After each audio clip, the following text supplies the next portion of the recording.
Welcome back to the Crochet Crowd. So, as my friends at yarnspirations.com, this is the Crisscross Chevron Baby Blanket by Jeanne. It's actually done many years ago, and it's an easy repeat pattern. On the pattern, you have the color breakdowns, color A for 1 to 5, 6 to 8 is color B.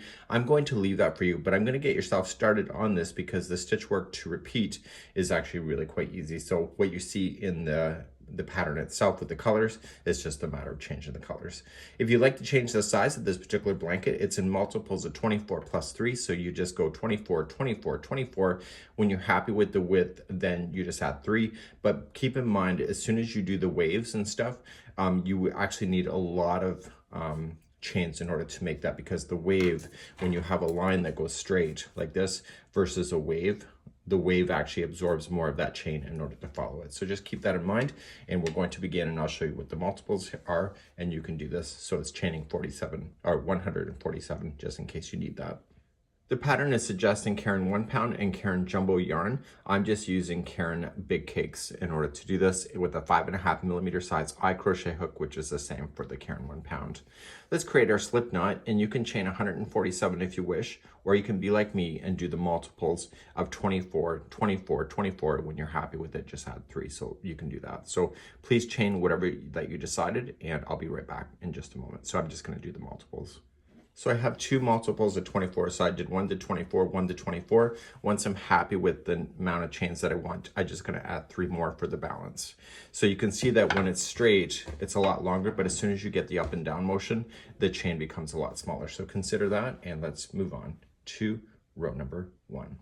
So let's go across the first row, and we're gonna put 2 double crochets in the 4th chain from the hook. So count it back. So 1, 2, 3, and 4. Turn it over, get the back hump of the chain. It will look nicer, and put 2 double crochets in there.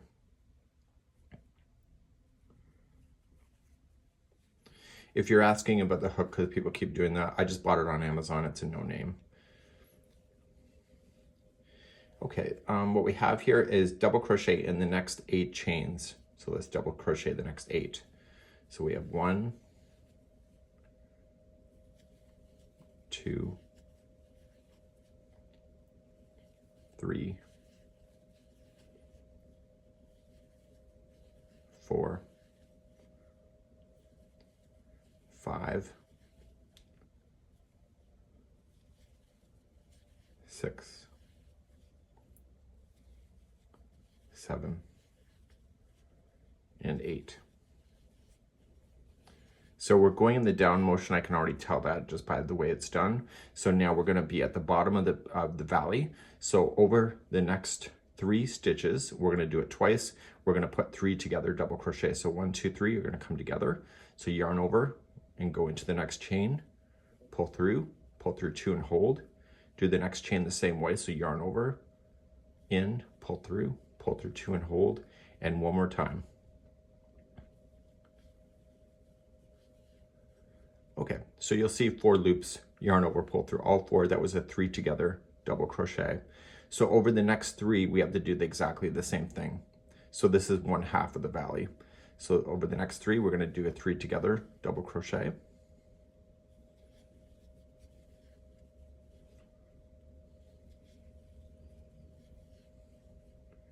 And then once you see your 4 loops, pull through all 4. So if we had 8 that went down into the valley, we have to have 8 that goes back up to the peak. So the next 8 will be double crochet. So we have 1, 2, 3, 4,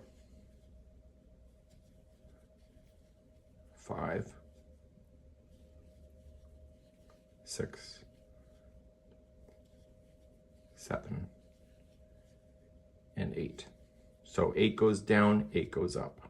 Just always remember that in this pattern. So we're now going to the peak. So the next 2 stitches that we have are going to be the peak. So in the very first stitch, you are going to put 3 double crochet in. So 1, 2, and 3. And then we have to do it again in the next chain. So 3 into the next one. So just remember that your peaks and your valleys are all made up of two different stitch combinations. Okay, so that was going in the down motion. So what you want to do is go 8 double crochets down, then put your 3 together, double crochet, and you'll do that set twice.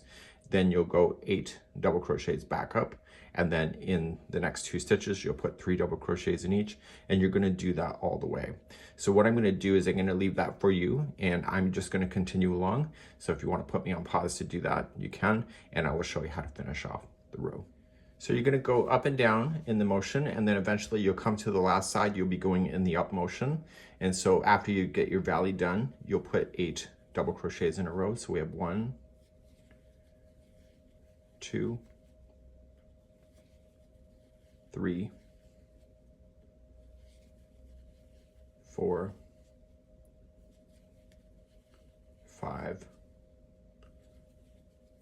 6, 7, and 8, and this should take you to the very last chain. Even if you did the multiples, it should still work out. And the last chain, there's going to be 3 double crochets in it. So you're doing half of a peak if you want to think of it like that. Okay, so 3 into the last. And so when you lay it down, you will see that the chain turned from a straight line into the beautiful chevron shape. So let's move on to row number 2. So let's pick it up and go into row number 2. So row number 2 is going to be a crisscross. So rows number 2 and 3 are the repeat for the entire project. So let's begin. You want to chain 3, which will count as your first double crochet, and in the same last double crochet there, put 2 more double crochets in. So remember that the peaks are always made up of 3 double crochets, and because this is an edge, there's only half a peak, where normally in a full peak there would be 2 sets. So now we want to start a crisscross, and we want to do a crisscross a total of 4 times. So skip the next stitch, go into the next one, double crochet, and then you want to crisscross there. So I like to crisscross on the back side. If you want to do it on the front, you can, but just yarn over and go into the one you skipped, pull through 2 and 2. So that was 1 time. So skip the next one, double crochet the next, and go into the one you skipped. This is number 2. Skip the next one, go into the next, go into the one you skipped. This is the 3rd one of the grouping of 4. And finally one last time. So skip that one, go into the next,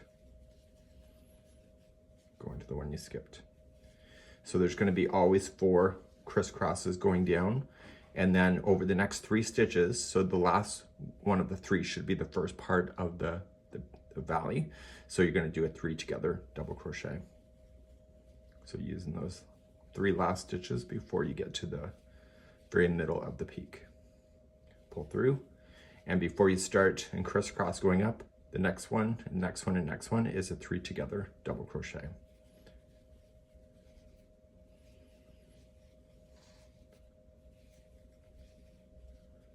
Okay, pull through, and then you start crisscrossing. So skip the next one, go into the one after it, double, and come into the one you skipped. So that was one group of 4. Skip the next one, go into the next one after that.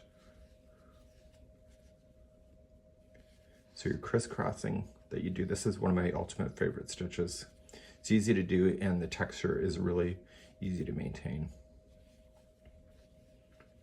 So if you need 4 sets of these crisscrosses going up and down. So this is the 4th one going in, and the very next stitch, if it's right, should be the last one of the grouping of 3, which is right there. So in that one, you're going to put 3 double crochets in it to turn, because you're in the peak. The next one is part of the peak as well, so the first one has to be 3 double crochets to maintain that. And then you start doing your dipping down once again. So you'll do your 4 crisscross groups, you'll put your 3 together, 4 crisscross groups going up. And so I want you to continue to maintain that going up and down, and I will see you at the end of the row. So as you get to the end of the row, you should have 4 crisscross groups before you get back all the way to the top. So I've just did my 2 sets of the 3 together at the base. And now I skipped one, double in the next, and I'm crisscrossing my way back to the top. So even on the edges, you still need your 4 groups of these crisscrosses going in.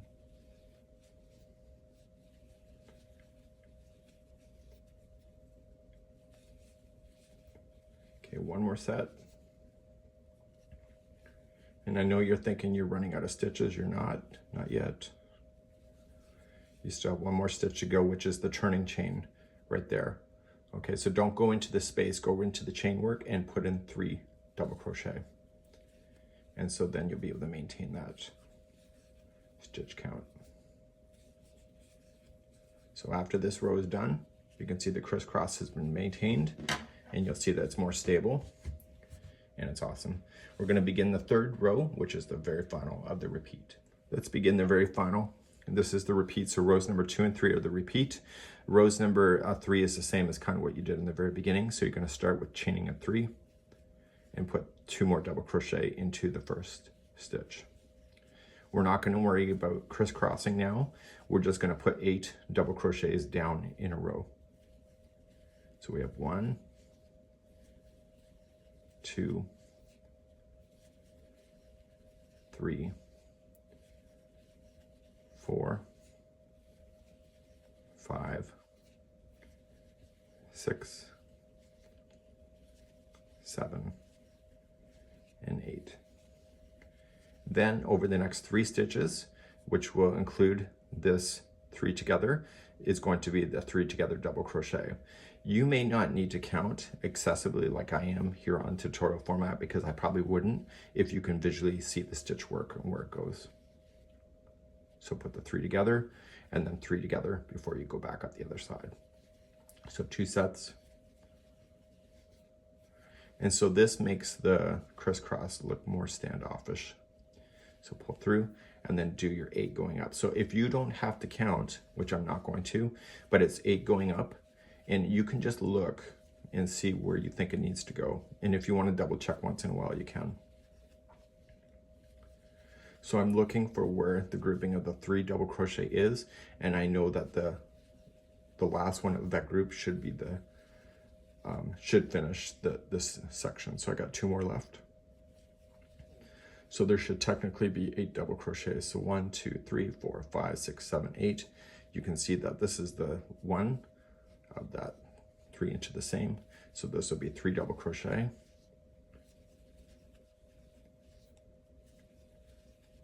And then starting the other side, 3 double crochet first, and then you're going to go 8 down, and then you'll put your 2 sets of single crochet 3 together, and then 8 back up, and etc. So please do this, and I will see you at the end of the row in just a moment. And coming up to the end of the row, there should be 8 going up. And if you can see it without having to count it, it's even better. But the very last one is the next one. So I have 8 going up. So the very last stitch will have 3 double crochet in there. So let's talk about the repeat pattern. It's going to be rows number 2 and 3. The pattern has the breakdown for the colors, and you can see that quite clearly. Now this has great texture work that you see here. So the one side here looks a lot better. So one side is more stronger in the texture, the side's more flat. So it's a really neat concept, and I think that you can have a lot of fun with this. So you can make this as big as you want to. You can change the size of the width and change the colors as often as you need to. This is the free pattern by Jeanne on behalf of the crochet crowd. We'll see you again real soon. Bye-bye. Want to know more? Hit that subscribe now.